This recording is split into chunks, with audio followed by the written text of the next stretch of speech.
Couture from the UFC. He was the coach of the Ultimate Fighter 1. And Randy, how you doing today? I'm doing great. How are you? Good. Thanks for being on the Mike Messier show.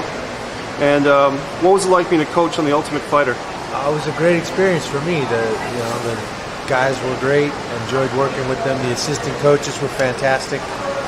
I learned a lot. And you don't mind? Please, you can speak right into it. okay. And Randy, you've had a pretty great career in the Ultimate Fighting Championship. What are your highlights of your career? Highlights. I don't know. It's hard to say. I won a few championships. It's hard to pick one over another. I think anytime you're an underdog, like I have been in a few fights, it's always fun to come out on top. Certainly the Vitor Belfort fight, the first time I fought him back in '97, was a big win for me. I think beating Chuck and then Tito, both as 3-1 underdogs, were both big wins for me. But I look forward to the future and getting back in there in February and the third match, the rubber match with Chuck Liddell. Well, that's going to be great. I didn't even know that the fight had been signed. You, Chuck, and Tito have had kind of a three-way rivalry. Is that fair to say? Yeah, sort of. Yeah, that's cool. Is it you and Chuck seem to be pretty friendly on the show? You guys, how do you put that friendship aside when you fight a guy? It's what we do. I mean, we're fighters. We love to compete. The fact that we get along and have gotten along outside of the ring has no bearing on what we do in the ring. We go in and do what we're trained to do and compete hard and shake hands afterwards. Right. Is there anybody that you haven't fought that you would like to fight? I mean, everybody's talked a lot about trying to bridge the gap between the Pride and the UFC, and Vanderlei Silva being the #1 guy and in the weight class for Pride would be a great fight. But there's a lot of guys out there to fight. I don't really care. I'll fight anybody. Right. And Randy, I want to let you go in just a minute, but how did you get involved in mixed martial arts competition? I started with Olympic wrestling, most specifically Greco-Roman wrestling, and this just kind of became an extension of that competition. I had my first fight in May of '97, basically on a whim. It was just something I wanted to try, and obviously it's gone way further than I ever expected.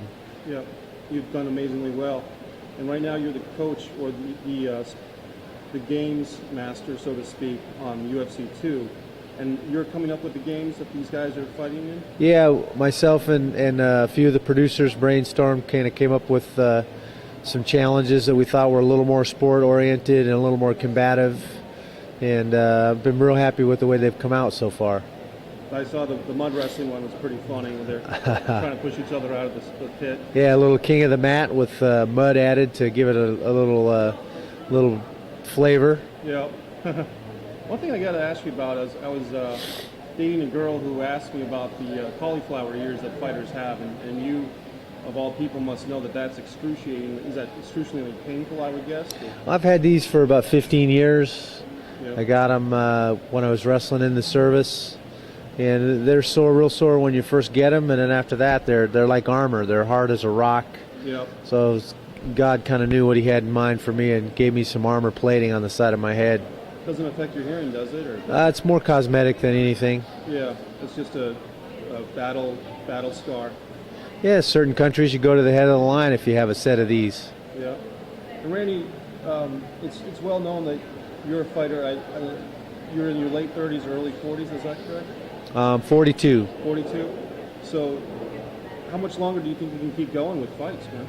Well, my body's holding up very well. I'm still able to train and compete at a high level. As long as that happens, I don't see myself doing anything else. There's a couple of guys like yourself, like Ken Shamrock, who are fighting into this, but it's almost like a pitcher in baseball that hits his stride, like a Randy Johnson or something like that, isn't it?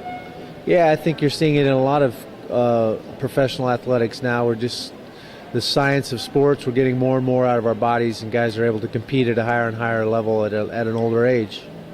I know that UFC endorses Zions. Is that it? The product? Zions is a big sponsor of the UFC. They sponsor the Ultimate Fighter, and you can see them at on the canvases of just about every fight now. Is that something that you take yourself, or? Actually, they don't sponsor me. I'm sponsored by another company called Physogen. Okay. Cool. And what's your advice to anybody out there watching? Rhode Island is where the show is broadcast, and it has a lot of guys that are taking mixed martial arts or jiu-jitsu or taekwondo. Do you have any suggestions to guys that might want to be involved in this type of fighting? I would think the best thing to do is to find a good gym, find a place to train that's going to take care of you, where you can get good instruction and work out with a bunch of guys that have your best interest at heart. Great. All right, Randy, we'll let you go. I know you're a busy guy, so thank you very much for being on the Mike Messier Show.